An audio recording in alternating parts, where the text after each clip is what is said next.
Bien, bonsoir à toutes et à tous. Moi aussi, je suis ravi d'être avec vous ce soir, donc d'avoir visité hier Casablanca avec ma femme et puis mes amis, une ville que je connaissais pas. Enfin, je connaissais évidemment de réputation, mais j'avais pas visité, donc c'est un plaisir.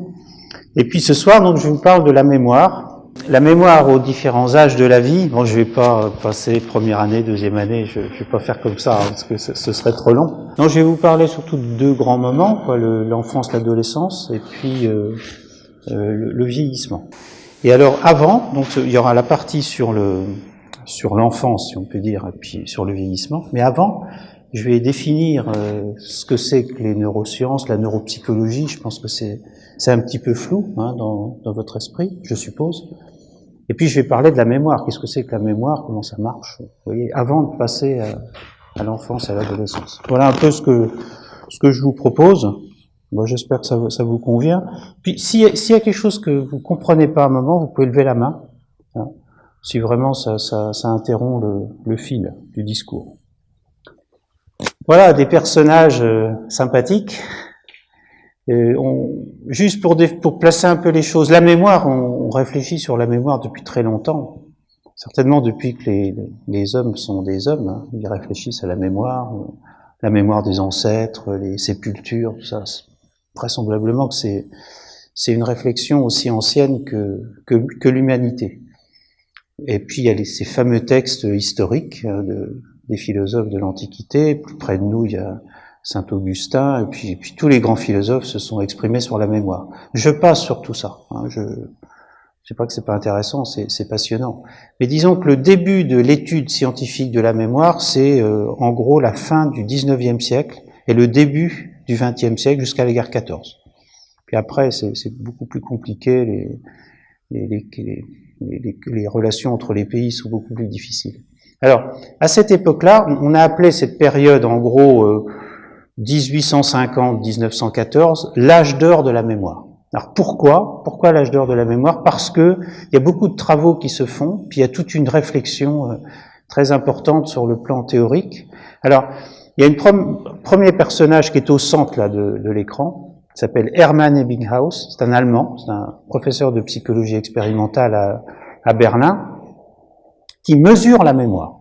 Vous voyez, on passe d'une réflexion philosophique à une mesure expérimentale de la mémoire. Je reviendrai, si vous voulez, sur comment il a fait, etc. Je ne vais pas trop m'appesantir, mais vous voyez, c'est un champ, c'est un saut épistémologique majeur. Et puis, autour de lui, j'ai placé différentes personnes qui sont plus des médecins, des personnes qui ont travaillé avec des patients et qui décrivent des maladies de la mémoire. Je les ai pas tous mis, j'ai pas mis Alzheimer, par exemple, vous voyez, parce qu'on est un petit peu loin de nos préoccupations. Mais j'ai mis Ribot en haut, qui a écrit Les maladies de la mémoire. Donc c'est un livre qui est très très connu, Les maladies de la mémoire. Il décrit des maladies de la mémoire et en décrivant ces maladies de la mémoire, eh bien, le message qu'il fait passer, c'est qu'en comprenant les maladies, on comprend mieux le fonctionnement normal de la mémoire. C'est ça le message.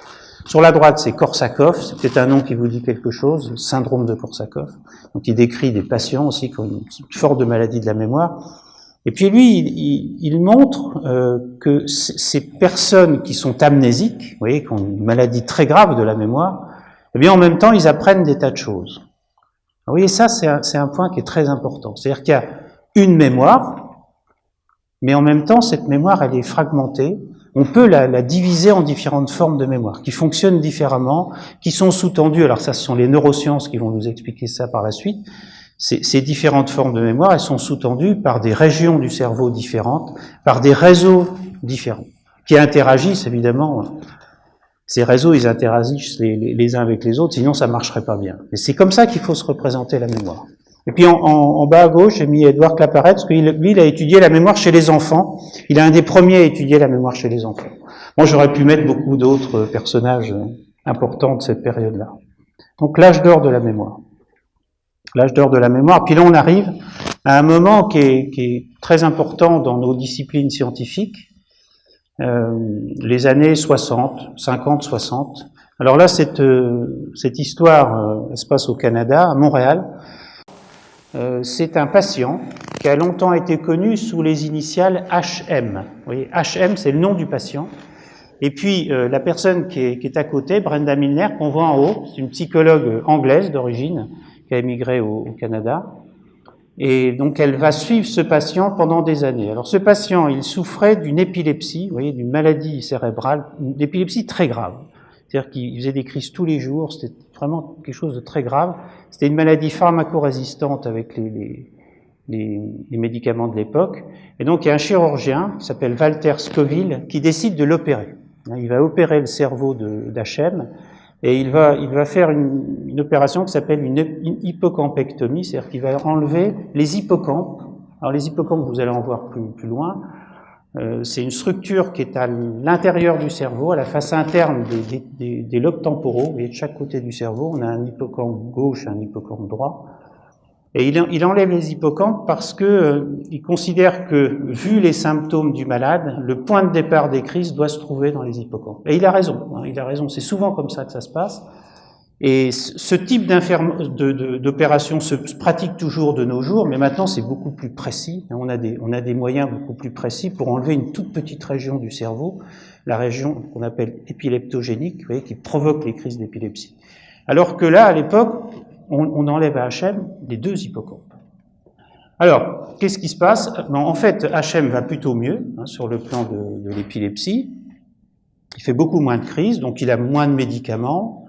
Et donc, il va plutôt mieux sur le plan de la personnalité, sur le plan de ses fonctions cognitives générales, on pourrait dire. Mais, il y a un mais qui est évidemment considérable, c'est qu'il devient totalement amnésique. C'est-à-dire qu'il n'apprend plus, il forme plus de nouveaux souvenirs, et il perd une partie de ses souvenirs du passé. Alors ça, à l'époque, on savait pas bien mesurer ça. Ce qui est surtout majeur, c'est qu'il peut pas apprendre, il peut pas former de nouveaux souvenirs. Alors, Brenda Milner va le suivre pendant toute sa vie. Il est décédé en 2008, et à ce moment-là, on a connu son nom, donc il s'appelait Henri Molaison, et Brenda Milner donc va le suivre, va faire beaucoup de travaux avec Hachem. Vous voyez, c'est une expérience au sens expérience humaine tout à fait étonnante d'un chercheur, en l'occurrence une chercheuse, qui va travailler avec ce patient pendant des années et des années, et qui va faire beaucoup de publications scientifiques, mais c'est pas anecdotique, c'est vraiment dans les grandes revues, c'est Nature, Science, vous voyez, des revues majeures. Alors, Brenda Milner, c'est une femme assez étonnante, que j'ai rencontrée à plusieurs reprises. Elle vient de fêter ses 100 ans. Vous voyez, elle a 100 ans, le mois dernier, et elle est dans son laboratoire tous les matins à 7 heures du matin. Et quand il y a un de ses élèves qui arrive en retard, elle montre sa montre comme ça. Elle dit, faut arriver à l'heure le matin. Voilà. Vous voyez, c'est une femme remarquable, quoi. Donc, juste pour que vous compreniez un peu le principe, ce qu'elle a fait notamment avec Hachem. Hachem, il est représenté là. Vous voyez, sa main est cachée derrière une sorte de porte-document et il voit sa main dans un miroir. Et il doit se déplacer dans cette fameuse étoile à 5 branches, c'est une sorte de labyrinthe, si vous voulez. Et donc, il doit se déplacer avec un stylet dans ce vous voyez, avec sa main en miroir. Vous voyez, c'est pas si simple que ça. Et en bas, vous voyez, c'est ses apprentissages. C'est-à-dire, c'est le nombre d'essais pour réussir à faire le labyrinthe. Vous voyez, le premier jour, donc il apprend. Puis alors, le deuxième jour, vous voyez, il a presque complètement appris. Et puis le troisième jour, ben, il y a un effet plancher, c'est-à-dire qu'il peut pas faire mieux. Alors vous me direz, oui, c'est bien. Oui, mais il y a un mais. Il y a un mais, c'est que à chaque fois que Hachem se trouve devant ce dispositif, pour lui, il n'a jamais vu ce dispositif. Quand on lui montre ce dispositif avec l'étoile, il dit, j'ai jamais vu ça. Donc il dit d'une part ne jamais avoir vu ça, et en même temps, on voit qu'il a fait un apprentissage. C'est un petit peu ça, la neuropsychologie de la mémoire. Il faut que vous compreniez qu'on va décrire comme ça des phénomènes un peu curieux, où on voit qu'il y a différentes formes de mémoire. Et la neuropsychologie de la mémoire, elle va se construire comme ça, avec ce qu'on appelle des dissociations. Alors, par exemple, il est capable, Hachem, de maintenir des informations à court terme, pendant peu de temps, des informations relativement simples, mais si le temps passe, il les oublie. Vous voyez, donc il y a une différence entre le court terme et le long terme. Mémoire procédurale, c'est ce qu'on vient de voir, c'est-à-dire qu'il apprend au fil des essais. Alors ça, il arrive à apprendre comme ça, mais par contre, il n'arrive pas à expliquer ce qu'il a fait. Il se souvient pas consciemment de ce qu'il a fait. Mémoire implicite, mémoire explicite, c'est un petit peu le même genre de phénomène, sauf que c'est beaucoup plus direct, c'est-à-dire la personne est en contact avec une information, bien en fait, on s'aperçoit par certains tests dits d'amorçage que la personne a formé une image de l'objet qui lui est présenté. Par contre, si on lui pose des questions explicitement, la personne dit ne pas se souvenir. Vous voyez, c'est ce genre de choses. Et puis, le dernier exemple que je prends là, je vais le développer, parce qu'il est, je pense, plus en lien avec peut-être vos préoccupations, enfin en tout cas vos intérêts, c'est la différence entre la mémoire épisodique et la mémoire sémantique. Alors, une définition tout d'abord. La mémoire épisodique, c'est la mémoire des souvenirs. Vous voyez, c'est ce souvenir de ce que j'ai fait il y a 2 jours, par exemple, où j'étais, quand c'était, comment ça s'est passé, ce que j'ai ressenti au moment. Je retrouve certaines images du moment, certaines impressions du moment. Vous voyez, la mémoire épisodique, c'est vraiment la mémoire des souvenirs. Puis la mémoire sémantique, j'ai presque envie de dire au contraire, c'est une mémoire plus générale. C'est la mémoire des connaissances sur le monde qui m'entoure, y compris des connaissances générales sur moi, mais c'est des choses que je sais. Je sais, mais je ne me souviens pas. C'est-à-dire, je ne me souviens pas quand est-ce que j'ai appris ça. Je sais que Paris, c'est la capitale de la France, je sais que Rabat, c'est la capitale du Maroc. Oui, je sais des tas de choses comme ça, mais quand est-ce que j'ai appris ça, je sais plus du tout. Alors, c'est une différence sur laquelle je vais insister parce que c'est très important. Alors, on retrouve là un autre duo, entrant en haut un neuropsychologue très célèbre qui s'appelle Endel Tulving, qui est un vieux monsieur maintenant, qui est d'origine estonienne, hein, donc tout nord de l'Europe, et qui a fait sa carrière, lui, à Toronto, hein, dans une ville un petit peu à l'ouest de Montréal. Il a fait sa carrière là-bas, il a émigré, etc. Donc c'est un homme qui a 90 ans aujourd'hui, mais qui est très célèbre. Et plus bas, c'est un patient qu'il a suivi aussi pendant très longtemps, qu'on a longtemps connu sous les initiales Kissy. Alors souvent, dans notre discipline, on désigne les patients par leurs initiales, et puis s'ils le souhaitent, eh bien à un moment donné, ils révèlent leur identité. Alors lui, il s'appelait Ken Cochran, il est mort il n'y a pas longtemps, en 2014. Alors, je ne vais pas vous expliquer tous les travaux qui ont été faits avec Kissy, mais je vais vous donner un exemple qui est très important. C'est-à-dire que Kissy, il avait eu un accident très grave. Il a eu en fait plusieurs accidents, dont un très grave, un accident de la voie publique, et il est devenu amnésique. Il est devenu totalement amnésique. Il avait perdu tous ses souvenirs, mais c'était très impressionnant, et il ne formait plus aucun nouveau souvenir. Pourtant, alors il y a des discussions très célèbres qui ont été publiées entre Endel Tulving et puis Kissy, quand certains sujets étaient abordés, par exemple Internet. Le rôle d'Internet dans la société, en quoi Internet va changer la société. Internet, c'était un concept qui était né après son accident. Et donc on peut se dire, il n'aurait pas dû pouvoir parler d'Internet s'il était amnésique. Et que Internet est arrivé à ce moment-là. Bien sûr. Kissy avait des discussions sur Internet. Vous voyez, sur en quoi ça va changer les choses, l'éducation, ça va tout changer, etc., les relations entre les gens, etc. Donc ça veut dire qu'il était amnésique pour ses souvenirs, mais que pourtant il formait des connaissances. Vous voyez, c'est intriguant, hein, c'est vraiment intriguant. Et puis alors, il y a eu un autre élément très important avec lui, c'est qu'il y a eu des discussions aussi avec lui sur le futur. Parce que la mémoire, si j'avais fait une interrogation, là, je vous pose des questions, le mot qui s'associe le plus à la mémoire, c'est le passé. La mémoire, on pense le passé. Et en fait, Tulving a eu cette idée de demander à Kissy, qu'est-ce que vous ferez demain, qu'est-ce que vous ferez après-demain? Et là, il était intrigué, c'est-à-dire qu'il comprenait le sens de demain, après-demain, du futur, tout ça, il comprend le sens des mots, mais il dit, je peux pas me projeter. C'est comme si je nageais au milieu d'un lac, il y a rien. Et c'est la même chose pour le passé, c'est la même chose pour le futur. Vous voyez, c'est très important ça. Ça veut dire que la mémoire, hein, si vous suivez mon raisonnement, c'est-à-dire qu'à partir de l'observation de ces patients, Vous dites comment fonctionne la mémoire? Ben, la mémoire, c'est pas simplement se tourner vers le passé. Mais c'est un jeu avec le temps, la mémoire. En fonction du présent, dans le présent et en fonction du contexte, j'ai un certain nombre d'aspirations, de projets, d'objectifs, etc. Et qu'est-ce que je vais faire à partir de ça? Je vais former une mémoire du futur. Je vais imaginer des scénarios plausibles que je vais alimenter avec mon passé. Et ce sont des spirales comme ça. Et la mémoire, c'est ça. Vous voyez, la mémoire, c'est pas simplement se tourner à un moment donné vers son passé. C'est ça aussi. Mais c'est ça aussi. Ce n'est pas seulement ça. Alors, ça, c'est une photo que m'avait envoyée Endel Tolving de Kissy. C'est pour penser un peu à lui. Vous voyez, il est tout seul. Il a plus ses parents parce que ses parents sont occupés de lui longtemps. Puis ses parents sont décédés. Et il est tout seul dans cette maison de retraite, avec plein de petits papiers autour de lui, et il est complètement perdu avec ces petits papiers. Vous voyez, c'est un peu pathétique hein, comme image.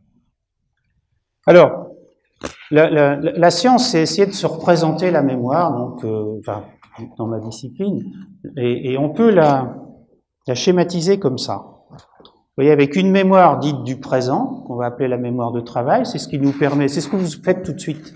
Tout de suite, vous essayez de comprendre mes phrases, vous les mettez les unes par rapport aux autres, c'est de comprendre, etc. Vous voyez, c'est la mémoire de travail au milieu. Je détaille pas hein, tout ça. Ici, ce sont les apprentissages, les procédures. Je vais pas beaucoup parler de ça. Et puis, ce qui va plus m'intéresser, ça va être cette partie-là. Donc, d'abord, des percepts. Hein, la mémoire, il y a beaucoup d'informations qui rentrent sous la forme de perceptions diverses et variées, qui éventuellement prennent du sens. Donc ça va devenir ce qu'on appelle la mémoire sémantique, que j'ai définie tout à l'heure. Et puis dans certains cas, s'appuyant sur cette mémoire sémantique, je vais former des souvenirs. Et puis, tout ça va se modifier au fil du temps. La mémoire, c'est pas quelque chose de stable, hein, c'est quelque chose qui va bouger au fil du temps. Le temps passe, hein, il y a des choses que je vais oublier, il y a des choses au contraire que je vais rehausser dans ma mémoire consciente. Et puis il y a des choses qui vont se transformer, c'est-à-dire que beaucoup de mes souvenirs, ils vont se transformer en connaissances générales, hein, où certains éléments de mes souvenirs vont renforcer des connaissances générales et puis vont me donner envie d'en savoir plus. C'est ça le fonctionnement de la mémoire. Alors, je vais illustrer ça, et je vais notamment illustrer ce duo-là, mémoire épisodique, mémoire sémantique, et vous allez voir, d'abord à partir de la neuropsychologie, vous allez voir que la neuropsychologie nous pose des questions difficiles. Alors, ça c'est un article majeur qui est paru il y a maintenant 20 ans dans Science. Vous voyez, Science c'est la plus grande revue scientifique. Hein. Il y a Science et Nature, c'est les deux grandes revues scientifiques, puis il y en a plein d'autres. Hein. C'est deux revues scientifiques majeures. Et c'est l'observation de 3 patients, ce sont des jeunes, ce sont des adolescents, ont une douzaine d'années, et ils sont examinés par une neuropédiatre anglaise qui s'appelle Faraneh Varghakadem, qui travaille à Londres. Et elle décrit ces 3 enfants-là, ces 3 adolescents, et puis il y a l'examen avec des IRM très précises que je ne vais pas montrer là. Et tout ça est sous la houlette d'un grand neuroanatomiste américain qui s'appelle Mortimer Mishkin. Et alors, ces enfants-là, ils ont une histoire singulière. Il y en a notamment un qui va être très très examiné, qui va être suivi par beaucoup de chercheurs de par le monde, qui s'appelle John Gioen. Et John, il est victime de lésions néonatales des hippocampes. C'est-à-dire qu'à la naissance, vous voyez, pour des raisons, il a une anoxie très grave, et il a des lésions très importantes des hippocampes, et que l'on voit ensuite sur les IRM, vous voyez, les examens d'imagerie structurale qui sont faits à plusieurs reprises. Alors, compte tenu de ce que vous savez déjà, hein, du rôle de ces hippocampes sur la mémoire, vous avez compris ce qui s'est passé chez HM, vous avez compris ce qui s'est passé chez Kissy, puis dans plein d'autres situations, hein, il n'y a pas que ces 2 amnésiques-là. Alors, qu'est-ce que vous pensez du développement de ces enfants et de John en particulier? C'est ça que je vais vous expliquer. Hein, je vais vous l'expliquer simplement, mais je vais vous l'expliquer. Bien, premièrement, bon, une fois que les aspects médicaux importants sont passés, hein, eh bien, cet enfant-là, il a un premier développement normal. C'est-à-dire qu'il apprend à marcher. Alors, on peut se dire, ça n'a pas grand-chose à voir avec la mémoire. Bon. Il apprend à parler. Il apprend, parce que derrière le langage, il y a la signification des mots. voyez, et puis le monde autour, comme vous voyez, les enfants de 18 mois, 2 ans, 3 ans, il évolue comme les autres enfants. Et puis, il va à l'école maternelle, comme ici. Il est à l'école maternelle et il a des copains, des copines, etc. Il n'y a rien de particulier. Pourtant, ses parents font très attention à lui, parce qu'il a été très malade à la naissance. Et puis, il ne se passe rien. Alors, ce qu'on se dit dans un premier temps, c'est qu'il y a une plasticité cérébrale. Vous savez que le cerveau, c'est un organe extraordinaire. Il y a une plasticité, il y a des mécanismes compensatoires. J'en parlerai un petit peu de tout ça après. Et donc, on se dit, il y a ça. Donc oui, c'est vrai, en partie. Mais c'est vrai en partie. Parce que, vers l'âge de 6 ans, il se passe quelque chose. C'est-à-dire que il n'y a pas d'évolution de la maladie, mais il y a une évolution de ses performances cognitives. C'est-à-dire que c'est à ce moment-là qu'on s'aperçoit que sa mémoire ne fonctionne pas comme celle des autres enfants. C'est-à-dire qu'il oublie des tas de choses de la vie quotidienne. C'est-à-dire que s'il revient, par exemple, de l'école avec un grand trou à son pantalon, ses parents lui demandent qu'est-ce qui t'est arrivé, eh bien, il dit, je me souviens pas ce qui s'est arrivé. Je me souviens pas ce qui s'est passé. Il oublie des tas de rendez-vous, mais beaucoup plus qu'un enfant distrait. Hein. C'est beaucoup plus important que ça. Et quand il arrive, donc, plus tard, hein, il se passe des années, donc dans le bureau de Farhane Varga-Kadem, ce que l'on voit ici, c'est qu'il a une mémoire à court terme qui est très bonne, c'est-à-dire qu'il retient des informations pendant quelque temps, très bien. Il a un QI, vous voyez, qui est plus de 100, qui arrive à 110. Donc vous savez que le QI, la moyenne est à 100, donc il est très au-dessus de la moyenne. Mais par contre, rapporter un petit texte, vous voyez, rappeler un petit texte après quelques minutes, il a des performances catastrophiques. Donc, vous voyez, c'est très important de comprendre ça. C'est-à-dire que pendant plusieurs années, il a eu un fonctionnement normal, il a acquis les connaissances, il a acquis le langage, etc. Et puis ce n'est qu'à un certain âge qu'on s'aperçoit que ces lésions des hippocampes ont un effet sur son fonctionnement, et notamment sur le fonctionnement de la mémoire épisodique. Alors c'est pas le seul enfant, il y a les 3 qui sont décrits par Varga-Kadem en 1997, puis après il y en a beaucoup d'autres qui vont être décrits, hein, et c'est un syndrome qu'on va comprendre comme ça. Là, c'est une petite fille que j'avais vue quand, bon, à un moment donné, mon laboratoire était à Paris, et je travaillais beaucoup avec un grand hôpital de Paris qui s'appelle l'hôpital Necker Enfants Malades. Et cette petite fille, elle avait 7 ans à l'époque, oui, les 2 régions noires ici, sont des trous, sont ces hippocampes. Il n'y a plus d'hippocampes, plus du tout d'hippocampes. Elle avait une maladie particulière, elle faisait aussi beaucoup de crises d'épilepsie, et c'était une maladie qui détruisait les hippocampes. Donc elle n'avait pas de mémoire, elle n'avait pas de mémoire épisodique, cette petite fille. Et pourtant, avec des collègues, on lui a appris des tas de choses.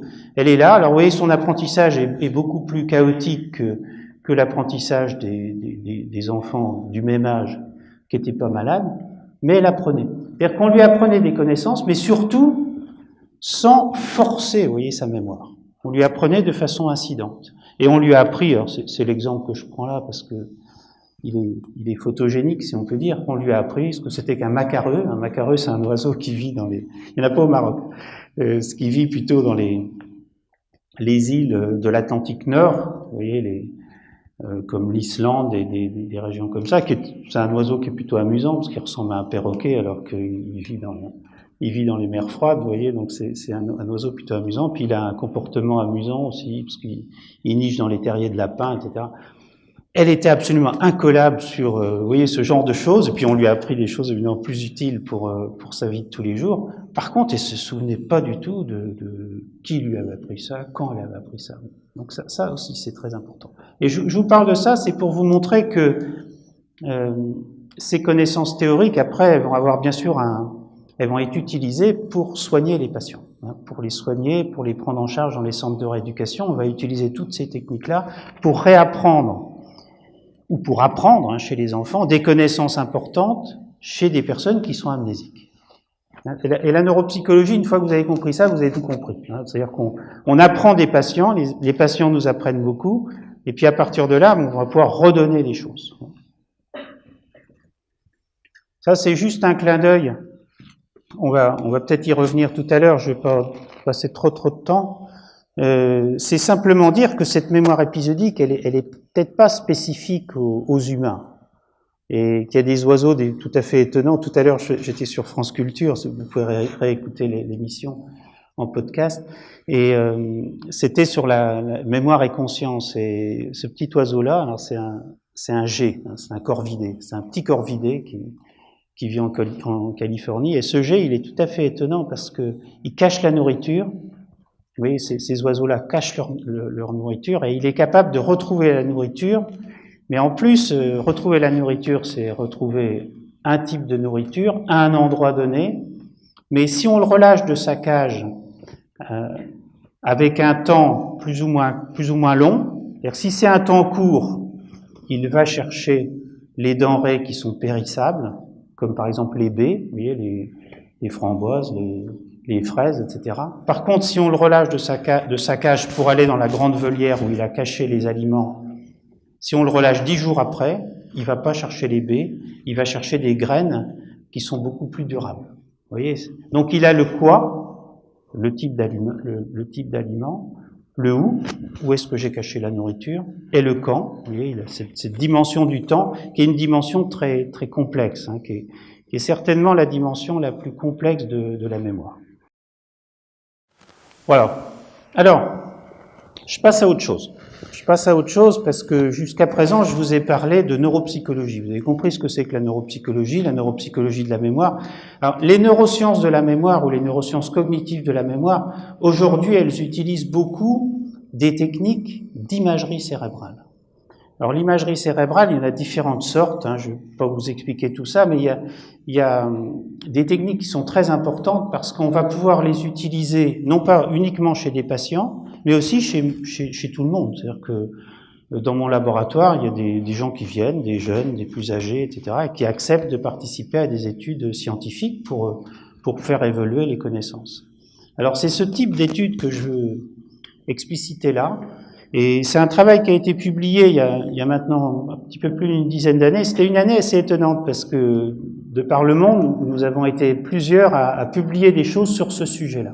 Alors, le petit schéma, il explique la chose suivante. Vous voyez, on va se dire, il fait beau et on imagine un pique-nique. Un pique-nique, par exemple, dans l'Atlas, pour prendre un exemple plausible.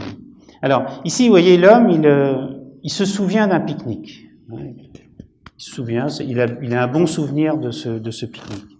Ici, il imagine, il se dit, il va faire beau, c'est pas tellement le cas aujourd'hui, mais admettons que ce soit 2 mois en arrière, il va faire beau, j'ai des amis qui viennent, on irait bien faire un pique-nique, et il imagine, vous voyez, c'est la mémoire du futur, hein, il imagine ce pique-nique. Et puis ici, c'est une autre situation. Il voit cette femme qui pense à quelque chose. Bon, là aussi, on retrouve cette scène du pique-nique. Alors ici, il y a des termes qui sont un peu énigmatiques. Théorie de l'esprit. Théorie de l'esprit, c'est ce que je suis en train de faire avec vous. Je vous connais pas. Je ne connais pas du tout vos connaissances sur la mémoire, et donc je vous regarde. Et théorie de l'esprit, ça veut dire que je suis pas venu avec un scanner ni une IRM, je peux pas lire dans votre esprit. Mais je fais quand même une théorie. J'ai quand même une théorie à partir de vos regards, de vos sourires, de vos hochements de tête, de vos mouvements du corps, etc. Je me mets dans votre esprit. Je me mets dans votre esprit, puis je me dis, bah là, oui, vous avez l'air de suivre, vous avez l'air de pas suivre, c'est compliqué, ça a l'air difficile, etc. Et je m'adapte. Vous voyez, donc mon cerveau va dans votre cerveau. C'est un petit peu ça l'idée. Théorie de l'esprit. Et puis ici, je vais pas développer ça parce que ça va nous entraîner trop loin, c'est que notre esprit, il est capable de se représenter le monde, vous voyez, spatialement. La mémoire, elle est très liée à l'espace. Ces fameuses régions des hippocampes, vous savez, il y a eu un prix Nobel qui a été donné il y a pas longtemps sur les cellules de grille. Ça a été donné à des chercheurs, à la fois des chercheurs anglais et des chercheurs norvégiens, qui étaient spécialisés dans des cellules qui ont justement leur localisation dans l'hippocampe, et qui sont des espèces de GPS. On a un GPS dans la tête. Et d'ailleurs, on peut se demander ce que deviendra ce GPS quand on utilisera tous les jours un GPS artificiel, peut-être que notre GPS interne, mais c'est sérieux, sera moins efficace. Alors, bon, vous avez compris que ce qui va être fait par les chercheurs là, en fait, c'est plusieurs groupes de chercheurs et c'est plusieurs expériences. Hein, c'est rassemblé dans cette synthèse. C'est-à-dire qu'on va comparer les régions du cerveau qui s'activent dans ces différentes situations. Une situation, je me souviens, une situation, je me projette dans le futur, une situation, je vais lire dans l'esprit des personnes qui sont près de moi, puis une autre qui est spatiale. Alors, les trois premières situations-là, sans que vous soyez anatomiste, ce que vous voyez, c'est que notre cerveau s'active d'une façon relativement comparable quand je vais voir dans ma mémoire autobiographique, quand je me projette dans un projet plausible futur. Par exemple, si vous me demandez qu'est-ce que je ferai demain, j'imagine ce que je ferai demain. Ce que je ferai après-demain, j'imagine ce que je ferai après-demain. Ça va peut-être pas du tout se passer comme ça, mais j'imagine, oui, j'ai cette capacité-là. Et puis, ici, cette capacité à voyager vers l'autre. Et en fait, si on fait la synthèse de tout ça, notre esprit, c'est un voyageur. Notre esprit-cerveau, c'est un voyageur. C'est une capacité de voyager. Alors, ce réseau, il est bien connu maintenant. C'est un réseau qu'on appelle aussi le réseau du mode par défaut. Parce que ce réseau, on va aussi le voir s'activer. C'est un peu curieux, mais quand on a l'impression de ne rien faire. Le réseau du mode par défaut. C'est-à-dire que quand on n'est pas aux prises immédiates avec des informations venant de l'extérieur, vous voyez, quand on part dans ses pensées, mais on active aussi ce réseau-là. Ce réseau, il nous permet de surveiller l'environnement, vous voyez, d'avoir une attention diffuse. C'est-à-dire que si vous êtes dans votre voiture, alors pas aux heures de pointe à Casablanca, parce que là c'est pas du repos du tout, c'est vraiment pas du repos, mais sur une petite route de campagne, vous voyez, vous êtes dans votre voiture, il fait beau, il n'y a pas de danger, eh bien, vous partez dans vos pensées, donc vous surveillez l'environnement, mais tout en surveillant l'environnement, vous partez dans vos pensées. Ça, c'est le réseau du mode par défaut. Et en fait, c'est un réseau qui est essentiel hein, pour consolider nos informations en mémoire. Alors, je pourrais y revenir là-dessus. Alors, je passe à la deuxième partie, hein, la deuxième partie qui est qui porte plus sur le neurodéveloppement de la mémoire. Alors, j'essaie de simplifier hein, du mieux que je peux les choses, mais ce qu'il faut retenir quand même, c'est extrêmement complexe. Le développement du cerveau, hein, du petit jusqu'à l'adolescence, sont des mécaniques extrêmement complexes. Bon, il y a le cerveau dans son ensemble hein, qui va se développer, il y a des phénomènes de migration de neurones d'un endroit à l'autre, il y a des phénomènes de synaptogénèse. Les synapses, ce sont les connexions entre les différents neurones. Il y a aussi la myélinisation. La myéline, c'est la gaine qui entoure les cellules nerveuses. Et puis, il y a aussi les dendrites, hein, c'est-à-dire que un neurone, il y a un corps cellulaire, et puis il y a des prolongations. Hein, et donc, tout ça va se développer. Donc, c'est toute cette mécanique-là qui se met en place au fil du temps. Alors, les neurosciences de l'enfant, c'est en fait une discipline assez nouvelle, parce qu'il faut avoir pour ça des techniques qui soient applicables chez l'enfant, donc qui soient sur le plan éthique irréprochables. En fait, ce sont des techniques relativement nouvelles. Ce sont notamment différentes techniques d'imagerie du cerveau. Bon, je vous montre un exemple ici. C'est un exemple où on mesure la densité de substances blanches. Là, ce sont les réseaux de substances. Vous savez que dans le cerveau, il y a de la substance grise, hein, qui schématiquement, c'est le cortex, hein, c'est ce qui entoure le cerveau. C'est pour ça qu'on l'appelle cortex, hein, c'est l'écorce. Et puis, bon, il y a des noyaux de gris centraux, puis entre deux, il y a des fibres de substances blanches. Et maintenant, on peut les visualiser. Donc, c'est très joli. Cette image-là, elle montre, vous voyez, réseau par réseau, comment il se développe donc de 5 ans à 30 ans. Et ce qu'il faut retenir de ça, c'est qu'il y a des grandes différences d'un réseau à l'autre. Il y a des réseaux qui vont être mis en place très tôt, qui vont se mettre en place de façon linéaire. D'autres, ça va être beaucoup plus... Vous voyez, l'évolution va avoir une forme beaucoup plus différente, va être différée. Donc c'est une dimension très importante. Vous voyez, il y a selon les régions, il y a des grandes différences. Alors, ce qui est aussi difficile à comprendre, c'est que certaines régions vont prendre de l'ampleur, vont augmenter en volume, et puis d'autres, au contraire, vont diminuer de volume, vont se spécialiser. Oui. Et il y a cette notion qui est très importante, qui est appelé élagage synaptique. Les synapses, je vous rappelle, c'est ce qui unit deux, qui est pertinent, qui est fonctionnel, eh bien, ils vont être conservés. C'est-à-dire que les autres vont disparaître.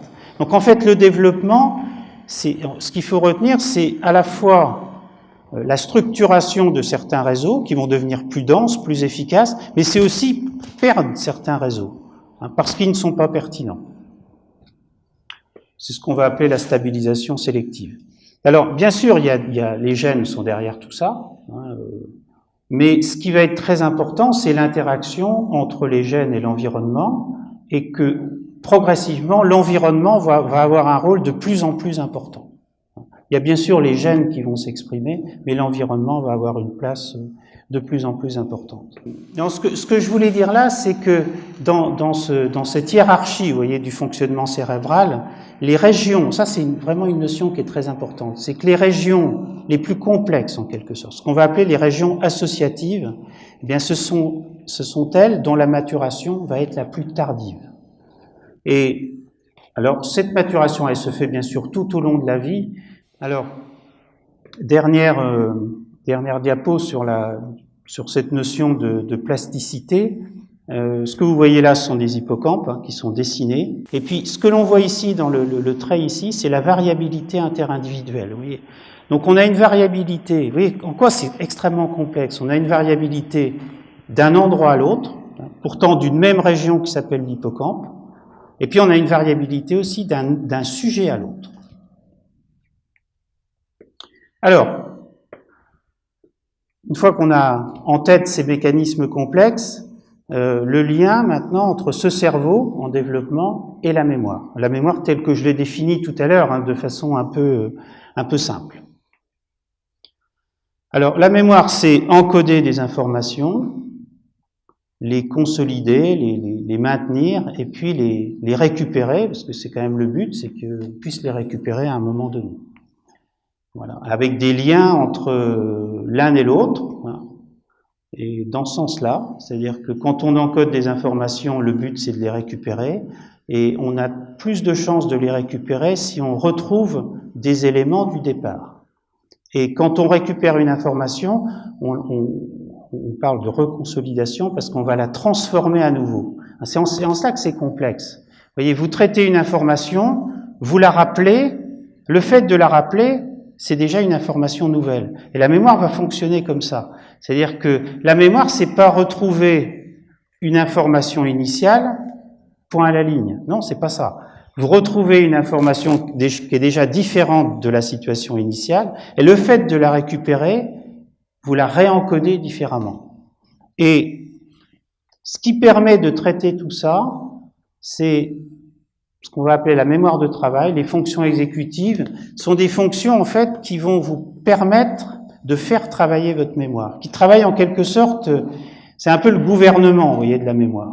C'est-à-dire que la mémoire, il y a des mécanismes élémentaires, et puis il y a tout ce qui accompagne, vous voyez, ces mécanismes élémentaires de la mémoire. Et ces fonctions-là, c'est des fonctions d'anticipation, d'inhibition, de planification, de mise à jour.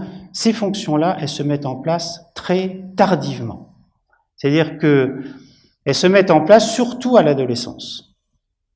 Avant l'adolescence, vous voyez, bon, je dis pas qu'il n'y a pas de fonction exécutive avant l'adolescence, mais l'enfant, il va apprendre, mais il faut, justement, le rôle de l'éducation, ça va être de lui apprendre à apprendre. Et notamment de forger cette mémoire de travail, vous voyez, qui permet de maintenir l'information à un moment donné, de travailler sur cette information, etc. Alors, je reviens à la mémoire épisodique parce que je ne peux pas vous prendre tout le schéma que je vous ai montré tout à l'heure avec les différentes formes de mémoire, ça nous prendrait trop de temps, mais je fais juste une illustration pour cette mémoire épisodique que j'ai définie comme la mémoire des événements personnellement vécus, situés dans un contexte spatial et temporel précis, c'est-à-dire le quoi, le où et le quand, qui me permet de revivre un événement avec un niveau de conscience qu'on va appeler la conscience autonoétique. Donc c'est une apparition tardive au cours du développement, vulnérable à l'âge et puis aussi vulnérable à beaucoup de pathologies. Alors, ça c'est des choses qui sont assez connues, c'est-à-dire que le tout petit, en fait, il a déjà des capacités de mémoire qui sont très bien montrées par les scientifiques. C'est-à-dire que très vite, il va détecter des cibles. Et ça, on a maintenant des méthodes qui sont bien rodées avec la dilatation de la pupille quand c'est nouveau. Vous voyez, le petit, il est très sensible à la nouveauté, donc il va moins dilater sa pupille si c'est une information qu'il connaît déjà, etc. Donc on montre que tout petit, donc il y a ces réactions-là. Et puis progressivement, on va parler d'une mémoire des événements. L'enfant, il est doué de langage. Il peut évoquer des événements qu'il a vécus. Par contre, c'est pas encore une mémoire épisodique. La mémoire épisodique telle qu'on l'entend, vous voyez, le quoi, le où, le quand, revivre l'événement, le situer dans le temps, ça c'est vraiment très difficile. Donc on va commencer à parler de mémoire épisodique vers l'âge de 6 ans, à peu près. Ça ne veut pas dire que c'est une mémoire épisodique qui est comparable à celle de l'adulte, mais on va commencer à parler de mémoire épisodique. Alors, ce qui est intéressant, c'est qu'on voit que cette mémoire épisodique, elle se met en place de façon relativement parallèle, c'était exactement l'émission de cet après-midi à France Culture, avec la conscience de soi. Alors la conscience de soi, il y a un des marqueurs de la conscience de soi, vous savez, c'est le fait de se reconnaître dans le miroir. L'enfant, il commence à réagir quand il se voit dans le miroir. Bon, c'est pas si simple que ça, parce qu'il faut qu'il comprenne que c'est un miroir, tout ça. Et d'ailleurs, il y a des animaux qui se reconnaissent aussi dans le miroir. Il y a certains singes, il y a certains oiseaux, justement des corvidés, la famille des pies, etc., des corbeaux, etc. Et puis il y a un perroquet, le gris du Gabon, qui est un oiseau a priori très intelligent, qui se reconnaît aussi dans le miroir. Alors ensuite, il y a une forme de conscience qui se met en place, c'est le fait que l'enfant, il a conscience qu'un objet qui n'est plus là existe toujours, ce qu'on appelle la permanence de l'objet. Alors, vous voyez, c'est un peu synonyme à ce que je disais tout à l'heure. Paris, c'est la capitale de la France, ou Rabat, c'est la capitale du Maroc. Je peux dire ça sans être à Paris, sans être à Rabat. Oui, et c'est très important. Ça veut dire qu'il y a des objets de mon monde sur lesquels je peux réfléchir sans être en interaction avec eux. Ça, c'est fondamental. C'est-à-dire que je commence à pouvoir me détacher du monde présent. Et puis ici, alors ça, c'est le début, vous voyez, de la mémoire épisodique. Et là, ça, c'est des tests qu'on fabrique dans mon laboratoire. Dans mon laboratoire, je n'ai pas dit tout ce qu'on fabrique. On a des gros outils, des gros scanners, etc. On fait des travaux avec des patients, mais on a aussi cette vocation à fabriquer des tests de mémoire qui sont ensuite utilisés par la communauté scientifique. Et ce test-là que je décris pas, c'est un test de théorie de l'esprit. C'est-à-dire que la personne qui voit ça, elle voit que le petit garçon, il aime bien prendre son chocolat là, et puis à un moment donné, sa mère, je ne sais pas pourquoi, elle prend le chocolat, puis elle le met dans un autre placard. Et puis, ce qu'on va demander, eh bien, c'est Maxime, là, quand il va se retrouver devant son placard, où est-ce qu'il va aller chercher le chocolat? Donc, évidemment, il faut dire qu'il va le chercher à la place habituelle, parce que Maxime, il n'a pas vu sa mère. Vous voyez, donc, c'est un test de théorie de l'esprit. C'est ce que j'évoquais tout à l'heure avec vous. Et en fait, ce que l'on voit, c'est que la mémoire épisodique et la théorie de l'esprit, ça se met en place à peu près en même temps. Donc, vous voyez, il y a cette notion de capacité de projection qui est vraiment un mécanisme fondamental de la mémoire. Alors, ça pose une question que peut-être vous vous êtes posée quand je vous ai parlé des enfants de Vargakadem. Rappelez-vous de John notamment. John, il a un premier développement qui est normal, il apprend à marcher, il apprend à parler, il apprend le monde, il va à l'école maternelle. Et puis à un moment donné, vers 6-7 ans, et beaucoup d'autres enfants qui ont été décrits depuis, on s'aperçoit qu'il a des troubles de mémoire épisodiques, parce que c'est bien ça, revenir avec le pantalon troué, et puis dire bah, je me souviens pas ce qui s'est passé, et puis plein d'autres comportements, parce que évidemment s'il y a qu'une chose, c'est pas significatif.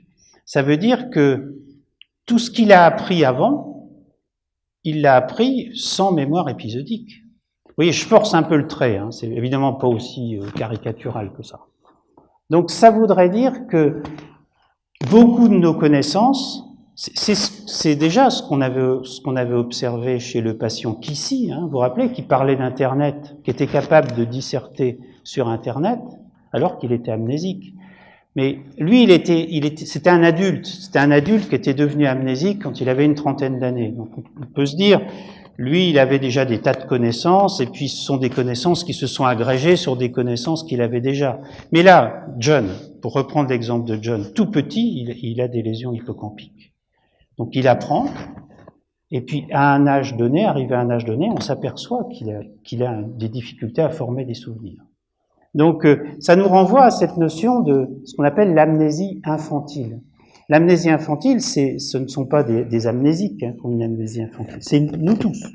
Nous sommes tous des amnésiques infantiles, c'est-à-dire qu'on a très peu de souvenirs de notre enfance avant 5-6 ans, on en a très peu. Puis on a quelques éléments comme ça, mais un peu des flashs de notre passé quand on était plus petit. Mais encore, on n'en est pas sûr, parce que on ne sait pas trop si ce sont des choses qu'on nous a racontées quand on se retrouve en famille ou avec des amis de longue date. Les réunions de famille, en fait, on évoque des choses tous les ans. Bon, dans les fêtes de famille, il faut qu'on évoque ça, sinon on ne fait pas partie de la famille à la limite, vous voyez. Donc, est-ce que ce sont des souvenirs ou est-ce que c'est ce qu'on appelle le roman familial, vous voyez, les choses qu'on a. Mais des vrais souvenirs du passé, on en a très peu. Alors pourquoi on a très peu de mémoire du passé?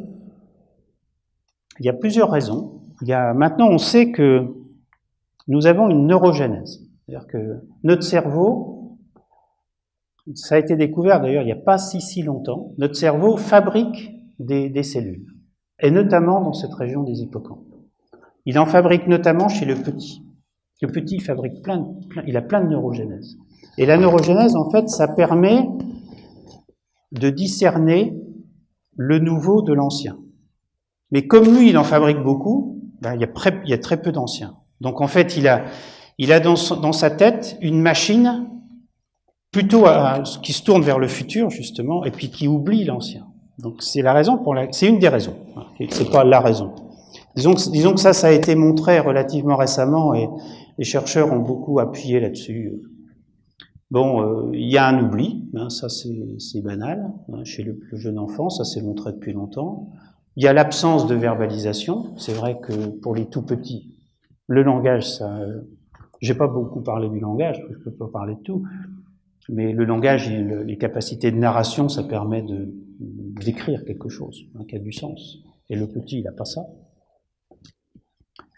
Bon, il y a les lobes frontaux sur lesquels je vais revenir, en avant du cerveau, qui sont très importants et qui sont longtemps immatures, parce que jusqu'à présent, j'ai surtout parlé des hippocampes, mais ce qui va se mettre en place le plus tardivement, ce sont ces lobes frontaux.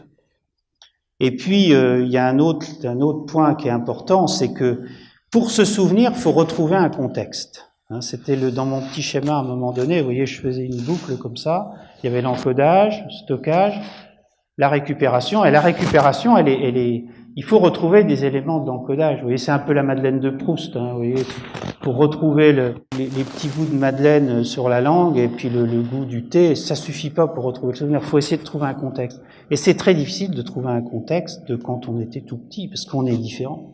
On est différent, on n'a pas les mêmes émotions, on est complètement... Là, vous voyez, le fil du temps continue, donc ce qui va se mettre en place, donc c'est tout ce qui est mémoire de travail, et puis progressivement une conscience de soi de plus en plus élaborée qu'on va appeler la métacognition.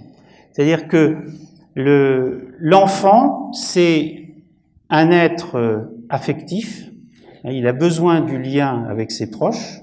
C'est à partir de ce que certains ont appelé l'attachement. S'il n'y a pas cet attachement, ça a été décrit malheureusement ça avait été décrit en premier dans des orphelinats en Roumanie, des enfants qui étaient posés là, j'ai envie de dire, et puis on ne s'occupait pas d'eux. On les nourrissait, ils mangeaient, mais personne ne s'occupait d'eux. Ces enfants-là, ils ont développé ce qu'on a appelé un hospitalisme, et puis ils avaient un retard cognitif global. Ils étaient là, ils avaient des grands yeux, mais ils ne trouvaient pas justement cette personne qui leur permettait d'avoir un écho, et à partir de là, tout se construit. Donc l'enfant, il est affectif, il est cognitif, donc ça je vous en ai un petit peu parlé, et à un moment donné, il est métacognitif. Métacognitif, c'est-à-dire qu'il va s'observer, il va être capable de s'observer, de comprendre comment il fonctionne, et en même temps qu'il comprend comment les autres fonctionnent. Et d'ailleurs, je n'avais pas pris cette diapo pour vous la montrer, mais on a fait une étude très intéressante, je trouve, dans mon labo là-dessus, sur des enfants d'âges différents. Et on voit que ces enfants, en fait, ce qui se met en place en même temps, c'est la conscience de soi, comment ils peuvent se définir, etc. La conscience des autres, comment ils sont capables de décrire les autres. Et à un moment donné, au niveau des mécanismes cérébraux, on voit que c'est très proche, la conscience de soi et la conscience de l'autre, alors notamment chez l'adolescent de 12-14 ans. Et puis après, il y a une séparation. Donc, et ça explique bien sur le plan social l'importance des copains. C'est un moment où les copains sont très importants, 14 ans, 15 ans. Et puis à un moment donné, bien quand même, à un moment donné, il faut prendre son envol. Alors c'est ça ce que ça veut dire. C'est un terme un peu savant, mais qui est... Et puis le temps qui est toujours un peu à la traîne. Nous, adultes, on a l'impression que c'est simple. C'est-à-dire, qu'est-ce qu'on a fait la semaine dernière? Ou qu'est-ce qu'on a fait dans une journée? Vous voyez, de façon relativement facile, on sait qu'on a fait telle chose avant telle autre. Bon, certes, nos journées sont plus rythmées que celles des enfants, encore que, parce que l'école, c'est quand même assez rythmé. Mais les enfants, c'est beaucoup plus difficile. Et d'ailleurs, une des tâches des enseignants, c'est souvent de travailler là-dessus, parce que c'est des choses qui sont plus difficiles. Bon, ça, c'est des choses qu'on a faites dans mon laboratoire. Je vais pas développer trop, parce que on a étudié des enfants, on a étudié toute la mémoire épisodique, puis on a étudié leur cerveau en même temps, et les réseaux cérébraux qui se mettent en place avec les différents éléments de la mémoire épisodique, le quoi, le où, le quand. Ça revient à ce que je viens de vous dire là. Avec quand même des choses tout à fait étonnantes. Il y a ces réseaux qui se mettent en place, il y a des régions du cerveau qui augmentent de volume, puis il y en a d'autres qui vont diminuer de volume. Ça, c'est aussi quand même une dimension très importante, y compris au sein de l'hippocampe. Certains sous-champs de l'hippocampe qui vont diminuer. Alors, une diapo sur... bon, je pourrais évidemment en faire beaucoup plus, mais le but, c'est pas de donner des recettes. C'est pas le but. Moi, j'ai pas à vous donner des recettes. Moi, j'ai plutôt... mon rôle, c'est plutôt de vous dire, voilà, comment je travaille, ce que l'on sait aujourd'hui, ce que l'on sait pas. Il y a plein de choses qu'on sait pas, mais il y a des choses que l'on sait quand même. Il y a eu beaucoup de progrès de faits en neurosciences, y compris chez l'enfant, ces dernières années. Et alors, comment on peut interagir justement avec les enseignants, les questions que se posent les enseignants. C'est un thème, en France, c'est très à la mode. On a un ministre de l'éducation qui a mis en place tout un conseil autour de l'éducation avec Stanislas Dehaene qui préside ce conseil. C'est Monsieur Blanquer. Donc, et bon, je trouve que c'est intéressant. C'est intéressant à condition que ce soit interactif avec les enseignants. C'est pour ça que j'ai pas voulu vous asséner des diapos et des diapos. Donc évidemment le rôle de la verbalisation, les associations multimodales montraient que la cohérence des apprentissages, toujours insister sur les connaissances de l'événement, l'anticipation. Alors ça, les effets que j'ai marqués ici, c'est des effets qui sont très connus des expérimentalistes. Et je pense que certains d'entre vous qui sont enseignants, je pense que ça fait un écho, c'est l'effet de l'action. Ça a été montré, y compris chez des amnésiques. Moi, j'ai fait des travaux chez les amnésiques où on apprend à des amnésiques en leur faisant faire les actions. Oui. Alors que si on décrit simplement l'action, ils n'apprennent pas. Vous voyez, l'apprentissage déclaratif est vraiment en défaut, alors que si on fait faire l'action, ils apprennent presque aussi bien que des sujets qui sont. Ça, c'est des effets qui sont très intéressants. Bon, l'effet de l'émotion. Alors, c'est pour la première fois, je pense, je prononce le terme émotion, alors que, évidemment, c'est très important. Une émotion dosée, évidemment, parce qu'une émotion exacerbée, elle va avoir un effet délétère sur la mémoire. C'est tout le problème des traumatismes, etc. C'est une émotion quantitativement à un certain degré qui va apporter quelque chose de positif. Bon, là, c'est un peu le jargon des neuropsychologues, ce qu'on appelle la profondeur de l'encodage. c'est que quand l'information est traitée, elle doit être traitée en profondeur, c'est-à-dire avec du sens, avec le maximum de sens, de signification. C'est le contraire d'un apprentissage dit superficiel. Un apprentissage superficiel, c'est simplement passer en surface. C'est ce qu'on va faire des fois sur Internet. C'est un peu le souci d'Internet. Je dis pas que c'est pas bien Internet, hein. Mais le risque, c'est de surfer sur Internet. L'expression surfer sur Internet, ça veut dire que c'est tellement facile qu'on passe d'une information à l'autre, mais sans forcément la traiter en profondeur. Bon, adéquation entre les situations d'encodage de restitution. Bon, l'intérêt par rapport à soi, les situations interactives, etc. Ça, c'est l'intérêt par rapport à l'autre. Vous voyez, il y aurait plein de choses à décrire là. Et juste ma dernière diapo chez l'enfant, il y a un point qu'il faut rappeler à chaque conférence, c'est le sommeil. S'il n'y a pas de bon sommeil, il n'y a pas de bonne mémoire. C'est aussi simple que ça. Alors ça, on connaît très bien, on connaît les stades de sommeil, on sait que certains stades de sommeil, plutôt en début de nuit, ils vont avoir un rôle sur tel type d'apprentissage, d'autres types de sommeil, etc. Ça, on connaît très bien. Et là aussi, on sait que si on dort moins bien, ce qui est le cas des jeunes, hein, ça c'est connu maintenant d'un point de vue épidémiologique, si on dort moins bien, on gêne notamment le sommeil de début de nuit, qui est un sommeil qui est essentiel. Et on le rattrape pas, hein, et on le rattrape pas. Donc si c'est une fois, c'est pas grave, évidemment. Faut pas diaboliser non plus, hein, c'est un enfant qui se couche tard un jour, il va s'en remettre comme nous tous, hein, on s'en remet. Mais par contre, si c'est une habitude, c'est très mauvais. Très mauvais. Donc ça, c'est vraiment un point très important. Alors là, on passe à toute autre chose. C'est la dernière partie de mon exposé. On s'intéresse plus à des personnes de 60 ans, de 70 ans, voire au-delà. Alors ça, c'est une diapo qui est très connue, mais qui date d'une petite vingtaine d'années. Et elle est souvent prise comme exemple pour montrer les effets de l'âge sur la mémoire. On la trouve dans tous les livres. Et vous voyez, c'est a priori, c'est pas terrible, quoi. On se dit, c'est pas rien, quoi. Alors, il y a quelques lueurs d'espoir, c'est-à-dire que toutes c'est pas ces courbes, mais ces segments de droite, là, ils sont censés représenter une certaine forme de mémoire. Alors, tout ce qui est mémoire épisodique, tel que je l'ai décrit, c'est plutôt comme ça.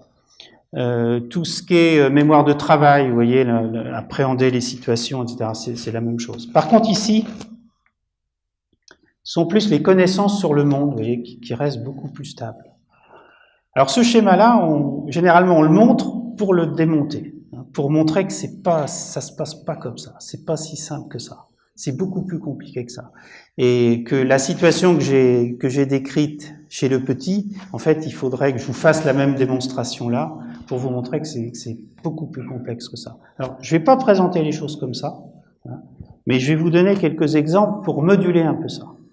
Ça, c'est un travail que j'aime bien, parce qu'il donne certaines clés. C'est un vieux travail d'un collègue canadien qui s'appelle Fergus Craik, et qui donne un message assez intéressant, parce qu'il est assez juste. C'est l'hypothèse executivo. Alors on retrouve les fonctions exécutives et les fonctions de contrôle de la mémoire, et frontale, parce que c'est les régions en avant du cerveau, et ce que l'on sait, c'est que ces régions frontales, elles sous-tendent ces fonctions exécutives.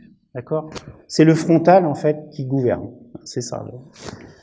Et donc, ce que dit ce petit schéma, hein, qui est très simple, c'est que plus il y a un support environnemental pour la mémoire, plus c'est facile, et plus c'est facile pour les personnes âgées. Par contre, moins il y a de support environnemental, par exemple, se souvenir qu'il faut se souvenir de quelque chose, ce qu'on appelle la mémoire prospective. Vous voyez, c'est-à-dire que ce soir, avant de rentrer chez moi, il faut que je passe prendre du pain, par exemple. Sinon, si j'oublie, ça va être la catastrophe à la maison. Vous voyez, il faut se souvenir. Et si vous n'avez pas d'indice, si vous passez pas devant la boulangerie, vous n'avez pas d'indice. Donc il faut se souvenir qu'il faut se souvenir. Alors vous essayez de trouver des indices. Autrefois, on faisait un nœud au mouchoir, mais maintenant on n'a plus vraiment de mouchoir, donc on fait une croix, des fois sur la main. Enfin, vous voyez, on fait ce qu'on peut, quoi. Hein. Chacun fait ce qu'il veut. Vous voyez, et donc ça marche pas bien. Alors, l'imagerie cérébrale, je vais montrer quelques résultats en imagerie cérébrale, parce que c'est très parlant. Hein. Mais l'imagerie cérébrale, elle a du sens dans un certain cadre théorique, hein, sinon c'est des images. Alors là, c'est le lobe frontal qu'on voit de face, et ce que l'on voit ici, c'est les effets de l'âge, hein, sur ces régions-là, et donc c'est les effets les plus massifs. Donc ça, ce sont des images en IRM. En IRM, on mesure ici la structure du cerveau. C'est la structure anatomique du cerveau. Et puis ici, j'ai pris une diapo que m'a passé un collègue belge, mais c'est la même chose chez les Français, c'est la même chose chez les Marocains. Voilà, c'est pour tout le monde pareil. Quand on vieillit, on a moins d'activité métabolique dans les régions frontales, de façon générale. Et c'est ce qu'on voit ici. Donc on étudie ça avec des gros scanners qui s'appellent une tomographie par émission de positons. C'est ce que signifie TEP. Donc vous voyez, on a moins de matière première, j'ai envie de dire. On a moins de structures ici de substances grises, on a moins de connexions blanches, et puis il y a moins d'activité dans cette grande région du cortex préfrontal, de façon générale. Alors, à l'hippocampe, je vous ai dit tout à l'heure que l'hippocampe, vous avez compris que c'est important pour la mémoire. Ben, c'est pas si simple que ça, parce que il y a des gens qui disent que c'est relativement linéaire. Là, les petits points, c'est des gens d'âge différents, de 20 à 90 ans. Puis il y a des gens qui montent des courbes comme ça, qui ont une forme un peu particulière, c'est-à-dire qu'il y a une relative résistance jusqu'à 70-80, puis après il y a éventuellement une chute. Mais c'est pas facile, parce que là, est-ce qu'on mesure le vieillissement dit normal, ou est-ce que ce sont des gens qui ont un début d'une maladie? C'est pas facile, hein, de savoir ça. Parce qu'il y a beaucoup de pathologies qui vont se révéler après un certain temps. Donc ces différences-là, est-ce qu'elles révèlent déjà un début de maladie ou est-ce que c'est vraiment le vieillissement? Bon, ça c'est d'autres pour montrer que l'évolution n'est pas forcément linéaire. Ça c'est un travail qui avait été fait dans mon laboratoire par une chercheuse qui s'appelle Gregoria Kalpoussos, qui était d'origine grecque, et qui est maintenant chercheuse au Karolinska Institute, vous savez, ce grand institut à Stockholm. Alors, elle avait utilisé deux techniques, l'IRM, ici sur la gauche, et puis la TEP sur la droite, chez des gens d'âge différents, donc on voit l'évolution, et on retrouve notamment ces régions frontales qui déclinent, donc il n'y a rien de nouveau par rapport à ce que je vous ai montré. Mais elle a fait autre chose, Gregoria. Elle a fait autre chose de très, très intéressant. Son article a été cité partout, ça a été un succès fou. En fait, elle a montré les régions qui résistaient.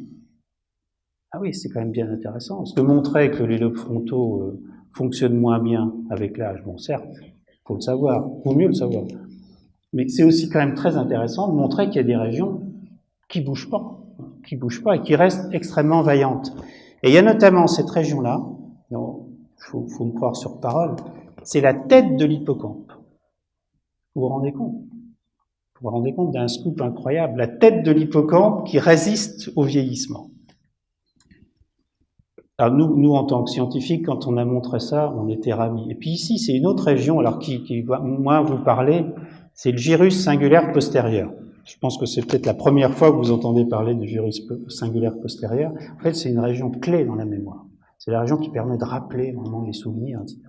Et ces deux régions-là, ce sont les régions les plus atteintes dans la maladie d'Alzheimer. Vous avez tous entendu parler de la maladie d'Alzheimer. Donc vous voyez, dans le vieillissement, quand on sélectionne, hein, les personnes qui sont venues, c'est un travail qui a été fait à Caen, c'est des gens hyper sélectionnés, qui sont pas malades, qui font tout bien. Vous voyez, ils ont des bons scores au test, ils prêtent pas de médicaments, c'est des super normaux en quelque sorte. Alors, c'est pas la population générale, on est d'accord, mais c'est quand même très intéressant d'avoir accès à ces populations-là.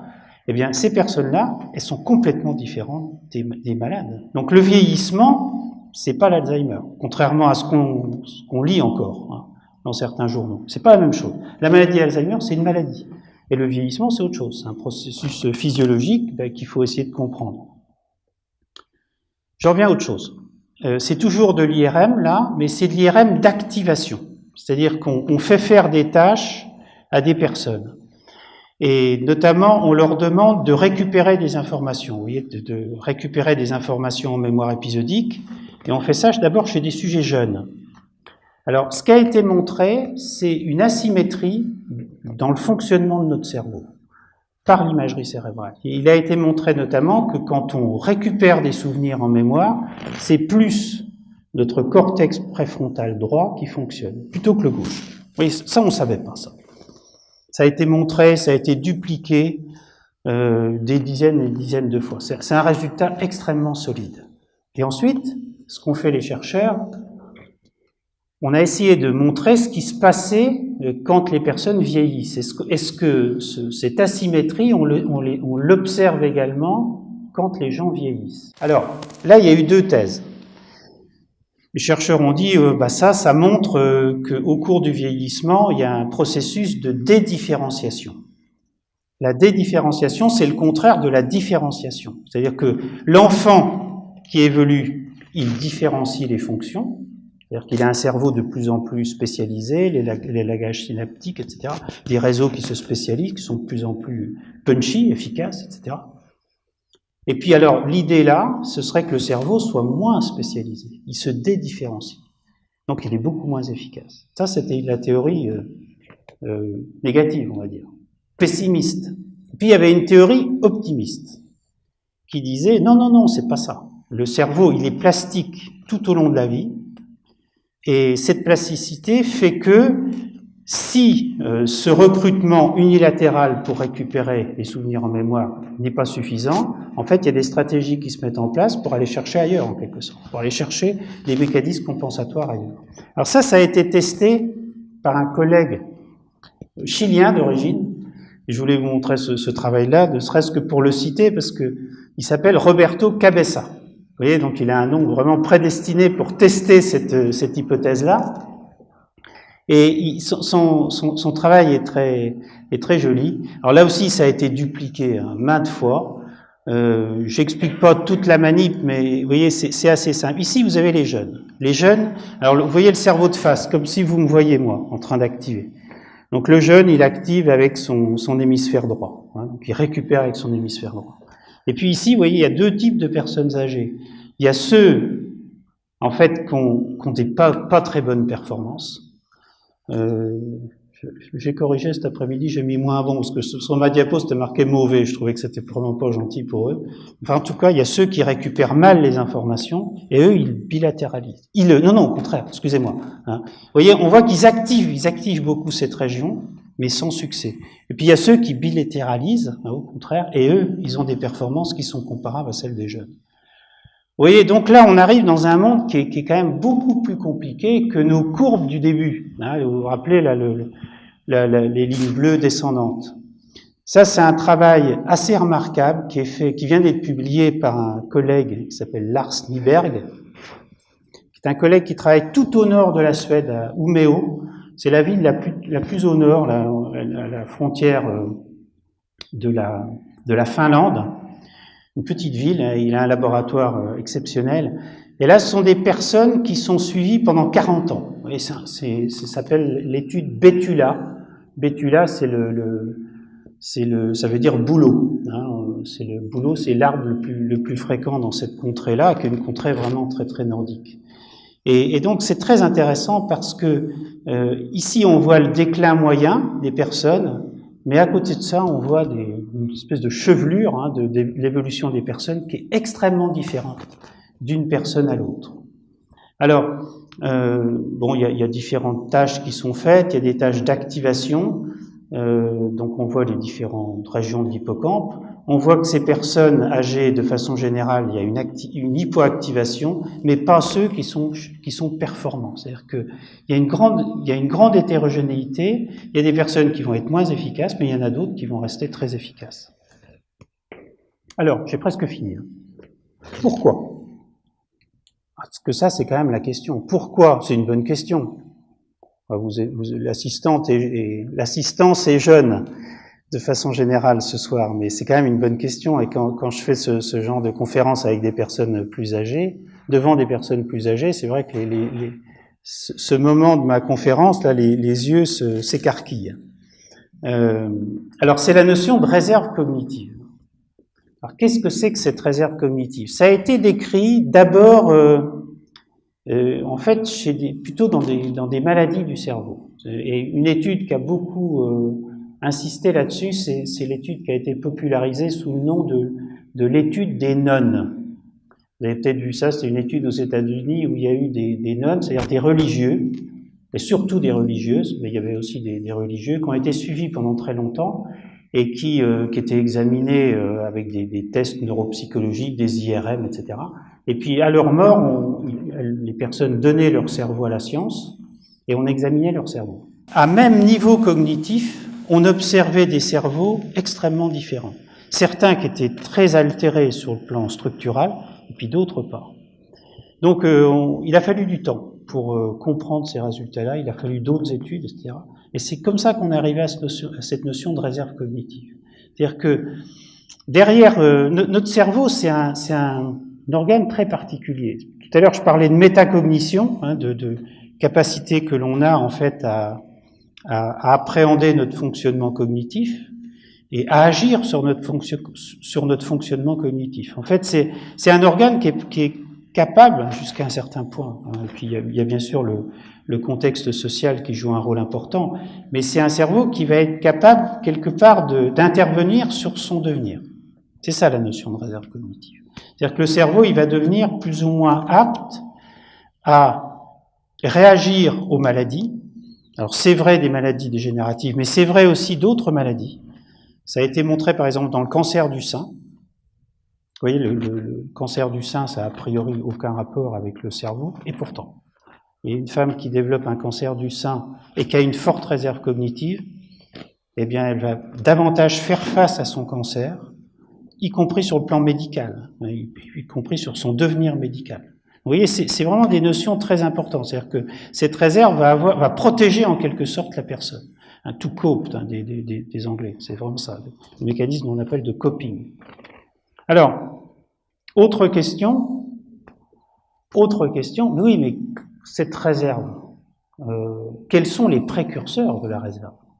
Alors là, il y a beaucoup de chercheurs qui travaillent sur ce sujet-là. C'est très important, parce que la réserve, on la constate, on a différents moyens de mesurer cette réserve, mais comment on arrive à faire en sorte qu'il y ait des personnes qui ont plus ou moins de réserve cognitive? C'est quand même une bonne question. Alors, là aussi, je vous livre ça en une diapo. Hein. J'ai un peu honte parce que il faudrait beaucoup développer ça.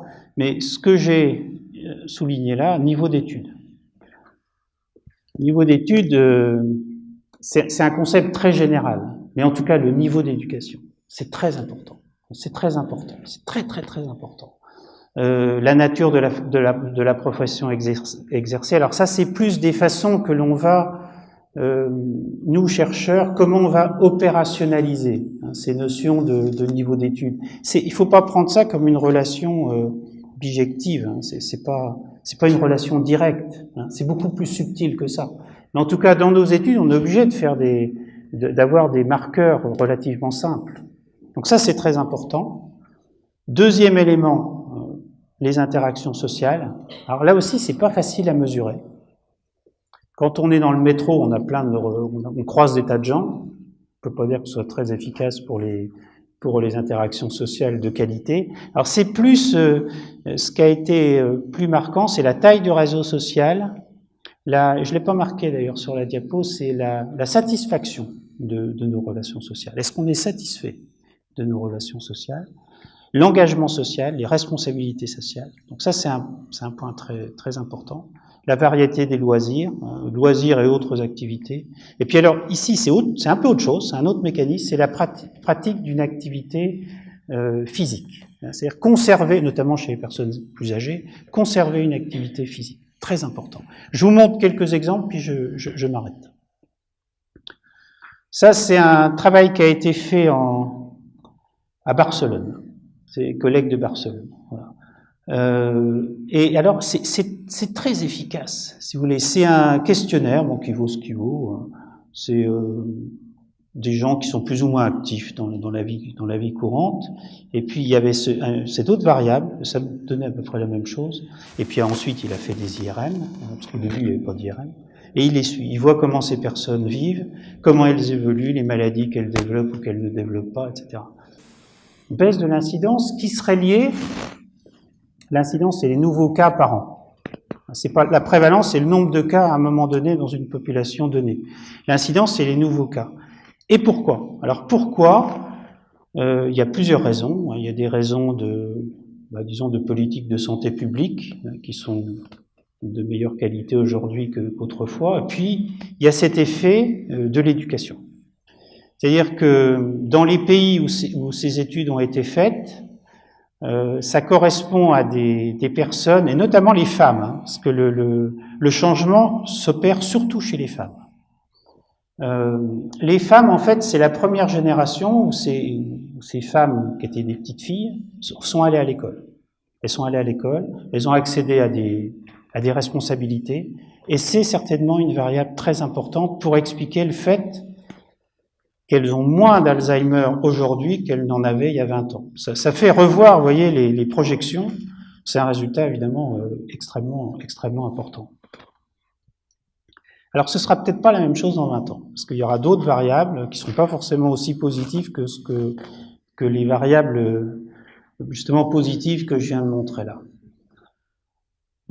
Ça c'est ce que je viens de vous dire, en gros, ça c'est un peu compliqué, juste ça, parce que ça c'est amusant, enfin c'est amusant, il y a un humour qui n'est pas toujours compris de tous, mais c'est le sport, parce que le sport à l'hippocampe, au début on peut se dire, qu'est-ce que c'est que ce lien entre la taille de l'hippocampe et le sport? Si on fait de la musculation, on muscle les biceps ou les biscottos, mais je vois pas bien, l'hippocampe au départ c'était quand même pas évident. En fait si, parce que le cerveau est dans l'ensemble plutôt bien fait, mais il y a des petits défauts. Le petit défaut, c'est que l'hippocampe est situé en fin de territoire vasculaire. Et c'est pour ça d'ailleurs qu'il y a ces anoxies hippocampiques à la naissance. C'est parce que l'hippocampe est à la fin d'un territoire vasculaire. Donc s'il y a une souffrance, s'il y a une anoxie, en fait l'hippocampe est très exposé. Et quand on vieillit, en fait, il faut bichonner un peu les hippocampes. Alors le bichonner les hippocampes, c'est avoir, vous voyez, des activités qui permettent de faire travailler ces hippocampes, donc les relations sociales, les activités diverses et variées, ce que j'ai décrit là. Mais c'est aussi avoir un bain physiologique qui permet notamment à la neurogénèse de continuer le plus longtemps possible. D'accord? Donc c'est ça.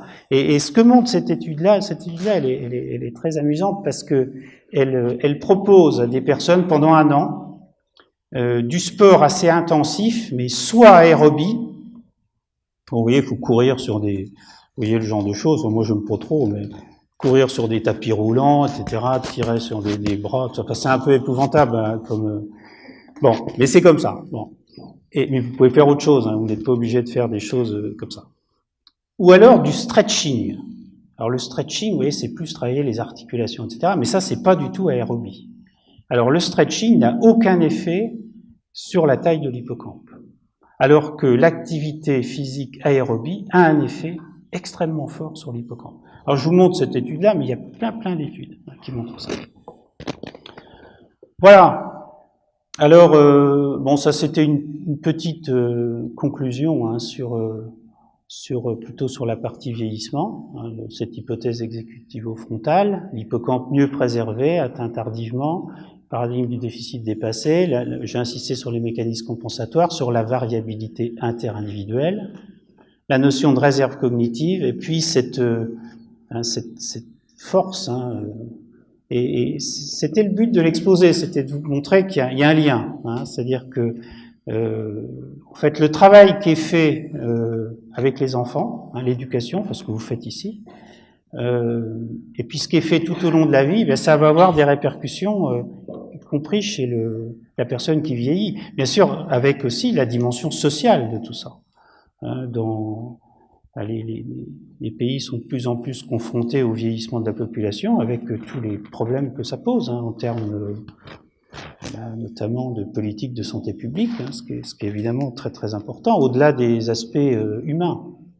Alors ça, c'était l'idée hein, qui est développée dans ce livre, c'est ma mémoire et les autres. Et puis voilà, puis je m'arrête là. Donc merci beaucoup de votre attention. Désolé d'avoir un peu dépassé.